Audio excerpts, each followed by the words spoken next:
अस्सलामुअलैकुम जनाब। उम्मीद है आप सब लोग खैरियत से होंगे। आज काफ़ी अरसे के बाद अल्लाह ताला ने सेहत दी और आप लोगों के सामने आने का मौका दिया।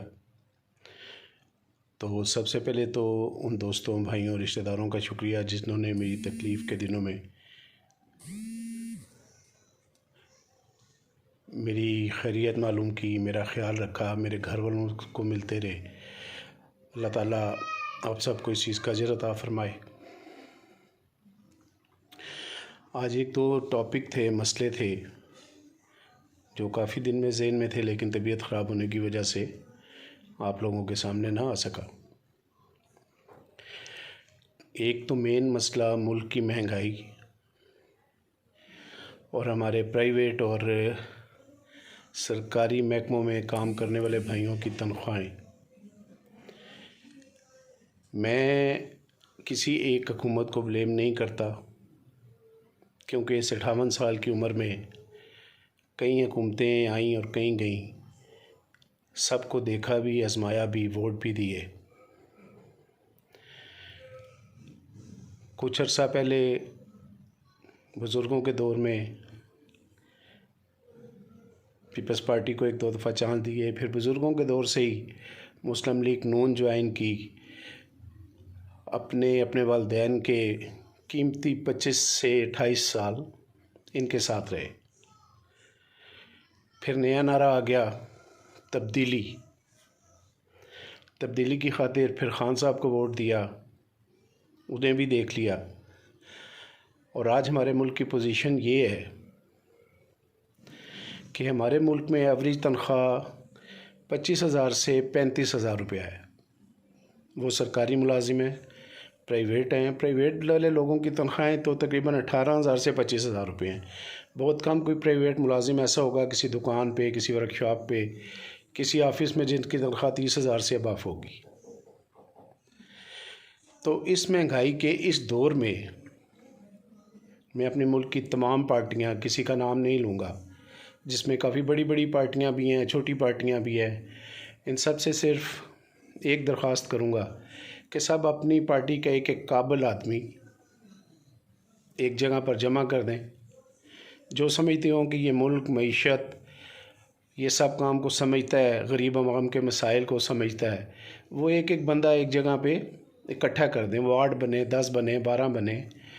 उन सब से गुजारिश ये है कि 20,000 से लेके 35,000 रुपये तक के तनख्वाहदार का एक घर का बजट बना दें हमें, जिसमें घर का किराया, 2 बच्चे 3 बच्चे स्कूल पढ़ने वाले, गैस का बिल, बिजली का बिल, घर का राशन, और अगर घर किराए पे है तो वो भी।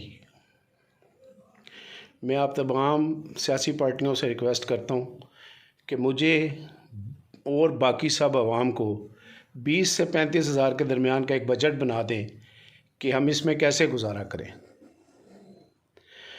आज आप घी देख लें, 600-650 रुपये से कम कोई घी आयल नहीं है। सब्ज़ी लेने चले जाएँ तो सिर्फ टमाटर 250 रुपये किलो है। ठीक, कोई सब्ज़ी 200-180 रुपये किलो से कम आपको नहीं मिलेगी। फ्रूट तो छोड़ दें, गरीब आदमी की पहुंच से ही बाहर हो गया। साहिब इस्तेदाद की पहुंच से ये चीज़ें बाहर हो गई हैं, तो गरीब आदमी का तो ज़िक्र करना ही फजूल है।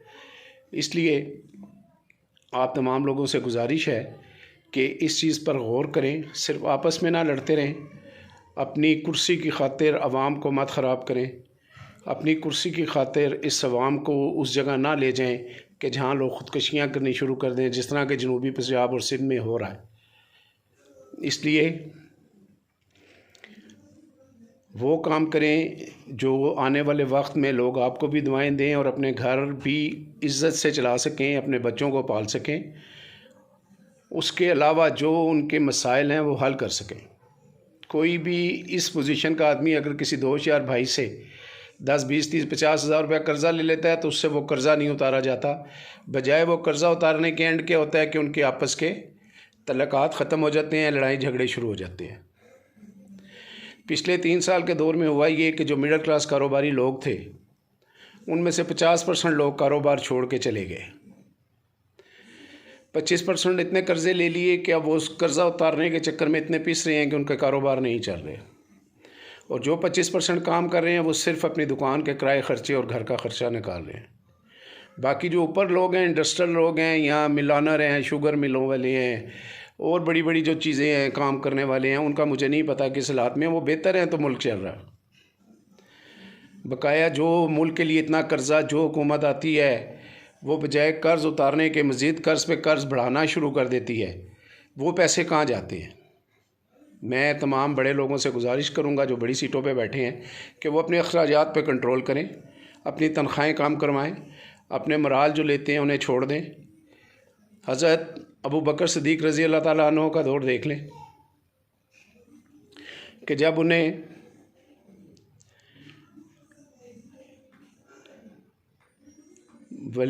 उन्हें मुकर्रर किया गया कि आप आज से हमारे बादशाह हैं, जो भी हैं, उसके सिलसिले में दूसरे दिन वो काम पर जा रहे थे मज़दूरी के लिए, अपने काम के लिए। तो हज़रत उमर रज़ी अल्लाह ताला अन्हु और हज़रत अली रज़ी अल्लाह ताला अन्हु उनको मिलते हैं और वो फरमाया, उनसे पूछते हैं कि आप कहाँ जा रहे हो? तो उन्होंने कहा मैं अपनी मज़दूरी के लिए जा रहा हूँ।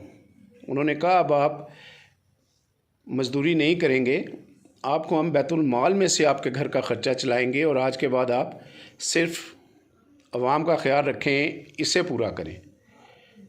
तो तनख्वाह मुकर्रर करने का वक्त आ गया। जिस वक्त तनख्वाह मुकर्रर करने का वक्त आया तो हज़रत अबू बकर सिद्दीक़ रज़ी अल्लाह ताला अन्हु से पूछा कि आपकी तनख्वाह क्या होनी चाहिए?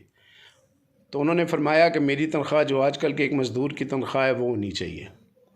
मैं ये तो नहीं कहता कि आप जितने बड़े लोग हैं, बड़े अफसर हैं, बड़ी सीटों पे हैं, वो आज के मज़दूर के बराबर तनख्वाह लें। मज़दूर की दिहाड़ी तो 1000 रुपये से लेके 1400 रुपये तक है, उसमें अब गुजारा नहीं हो सकता। लेकिन खुदा के लिए वो काम करें जिसमें आगे मज़ीद कर्ज़ ना लेने पड़े, मुल्क मज़ीद डाउन ना हो, हमारी करेंसी का बेड़ा गर्क ना हो, आज डॉलर इस पोजीशन पे ना हो जिस पोजीशन पे है। आप अपने मुल्क को किसी दूसरे मुल्क की जगह रख के देखें कि आज हम किस जगह जा रहे हैं।